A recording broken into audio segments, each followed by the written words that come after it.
Selamat berjumpa kembali adik-adik.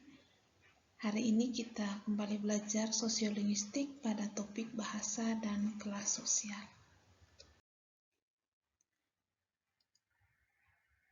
Kelas sosial itu terbentuk karena berbagai hal, baik ekonomi, pekerjaan, pendidikan, kedudukan, kasta, dan sebagainya. Lalu pertanyaannya, apakah kelas sosial seseorang dapat mempengaruhi ragam bahasanya? Mari kita lihat beberapa penelitian ini. Penelitian dan teori tentang kelas sosial dan ragam bahasa. Penelitian dari Lobo melakukan penelitian terhadap 340 orang informan secara acak di kota New York. Penelitian ini dilakukan terhadap variasi R yang ia temukan dalam pemakaian di masyarakat. Dan ia menemukan bahwa variasi R bukanlah sebuah variasi bebas, tetapi sebuah fenomena yang disebabkan oleh kelas sosial. Penelitian lain dilakukan oleh Bernstein.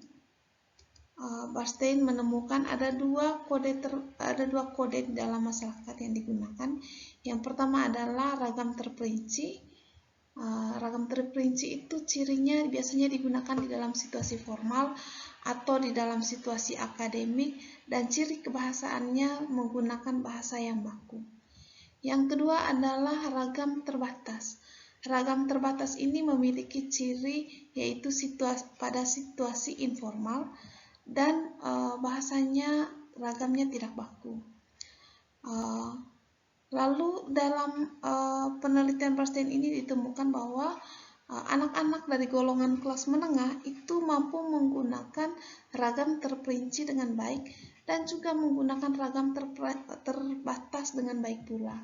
Lalu ia menemukan bahwa anak-anak dari kelas pekerja yaitu buruh dan kelas bawah itu hanya mampu menggunakan satu ragam saja yaitu ragam terbatas. Dan hal ini juga mempengaruhi prestasi akademik dari kedua golongan anak-anak ini. Anak-anak yang dari ragam kelas menengah itu menguasai bahasa dengan lebih baik dan mempengaruhi prestasi akademiknya. Yang berikut adalah penelitian Sapir dan Moore. Penelitian ini dimulai dengan hipotesis mereka yang mengatakan bahwa bahasa ibu itu atau bahasa pertama seseorang akan membentuk sebuah jeruji. Jeruji itu seperti kisi-kisi dalam berbahasa.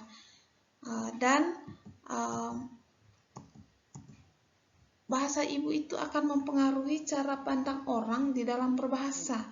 Dengan demikian, mereka simpulkan bahwa luas atau tidak luasnya pengetahuan seseorang itu dalam melihat sesuatu bergantung dari bahasa ibunya.